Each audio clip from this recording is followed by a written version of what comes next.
Ya, pemirsa, itu tadi yang disampaikan oleh Sekjen Muhammadiyah Abdul Mukti yang menyampaikan bahwa pasca bertemu dengan Presiden terpilih Prabowo Subianto diberikan amanat untuk bertugas di Kementerian Pendidikan Dasar dan Menengah. Artinya apakah kemudian nanti Kemendikbud ini akan dipecah menjadi beberapa bagian atau seperti apa, itu masih menjadi tanda tanya sampai saat ini ya, Aditya ya? Betul sekali, dan di studio sudah ada Mas Henry Satrio dan Mas Agung yang bergabung bersama kami untuk membahas bagaimana nantinya Kementerian Prabowo Subianto dan Gibran Rakabuming Raka ke depannya. Salah kostum kita nih Pak, kalau pakai batik bisa dipanggil kita. Oke, tapi gini, kita menuju ke Mas Hensat terlebih dahulu ya Mas Hensat ya. Mas, ini ada sejumlah nama yang kemudian dipanggil oleh Pak Prabowo ke kediamannya di Kertanegara. Apakah nama-nama ini sudah fix akan menjadi menteri atau enggak? Ini pertanyaannya, emangnya saya Prabowo? Loh, tapi kan bisa dibaca. Tapi kalau kita lihat ya sangat mungkin ya, kemungkinan besar akan jadi menterinya Pak Prabowo. Kalau tidak ada alarm melintang kan mereka kalau nggak salah digosipkan 21 Oktober akan dilantik ya. Ya nanti kita lihat aja apakah nama ini akan stay atau tidak. Karena kan bocorannya kan setelah 21 katanya akan ada acara di luar Jakarta ya, untuk pembekalan menteri-menteri ya, ini kita lihat aja. Tapi kalau tadi cuma sebentar aja kan, ya ini Pak Sugiono kan orang lamanya Pak Prabowo nih. Cuma sebentar aja dipanggil ya, kelihatannya sih udah hampir pasti lah ya. Cuma mau dipertontonkan ke publik aja. Oh ini loh orang-orangnya gitu kira-kira. Nah ini kalau kita ada Sugiono juga yang turut hadir pada sore hari ini Mas Hensat. Tapi begini, tadi menarik nih Aditya kalau kita mendengarkan pernyataan Mas Hensat menyampaikan bahwa nanti setelah tanggal 21 akan ada kegiatan lagi. Betul ya? Berarti artinya ini masih bisa dikatakan belum final dong?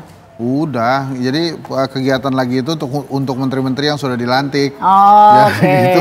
Bang Hensat, dari yang berlalu lalang hari ini di kediaman Pak Prabowo, apakah ini ada efek kejut? Atau Anda sudah melihatnya ya, ini sudah nama yang sudah banyak beredar di media? Enggak, ini kan nama-namanya sudah banyak beredar di media ya. Dan jadi menurut saya sih nggak ada kejutannya sama sekali. Ini siapa ya?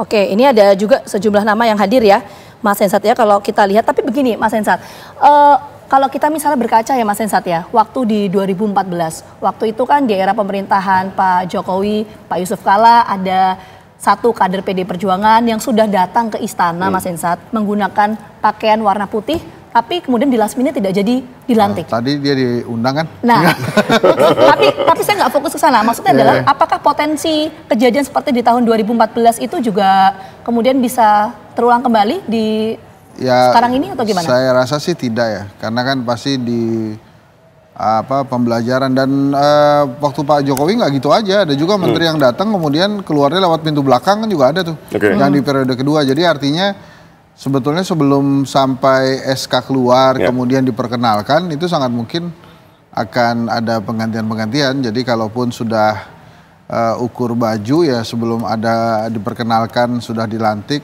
SK sudah di tangan ya biasa-biasa dulu aja lah gitu. Tadi kan sejumlah menteri begitu keluar mengatakan sudah menandatangani kesediaan, sudah menandatangani fakta integritas untuk menjadi menteri di kabinet Pak Prabowo Gibran dan di Prabowo Gibran. Nah, ketika Anda melihat hari ini, sebetulnya apa sih yang ingin ditampilkan dari Pak Prabowo dengan memanggil sejumlah menteri yang mungkin di dalam hanya 3-5 menit lah? Ini kan juga ada dua ya. Yang pertama dipertontonkan oleh Pak Prabowo ini juga untuk tes ombak. Ada reaksi nggak dari rakyat Indonesia terhadap orang-orang yang dipanggil ini? Reaksinya positif atau negatif? Kemudian yang kedua kan juga dilihat bagaimana gestur dari orang-orang ini menerima tugasnya Pak Prabowo atau tidak gitu. Tapi kan nama-nama ini kan nama-nama yang sudah sangat lama berada di lingkarannya Pak Prabowo dan sudah banyak sekali diperbincangkan oleh publik ya. Bahkan bukan muka-muka baru, karena kemarin waktu di tim pemenangan muka-muka ini sudah beredar gitu. Nah ya justru kan yang jadi perbincangan adalah orang-orang baru seperti ini Gus Saifullah Yusuf gitu kan, kan ini kan kelihatannya titipan Pak Jokowi gitu. Ini yang ini titipan yang sebelah sana, kelompok yang ini, kelompok oligarki, kelompok segala macam gitu-gitu kan. Ya itulah yang terlihat dari publik sekarang gitu kan. Tinggal publik kemudian menilai ini orang ini layak atau ini tidak. Menarik, nanti kita akan bahas soal ini kemudian komposisinya seperti apa. Kita menuju ke Pak Agung dulu ya. Betul. Ya. Pak Agung ini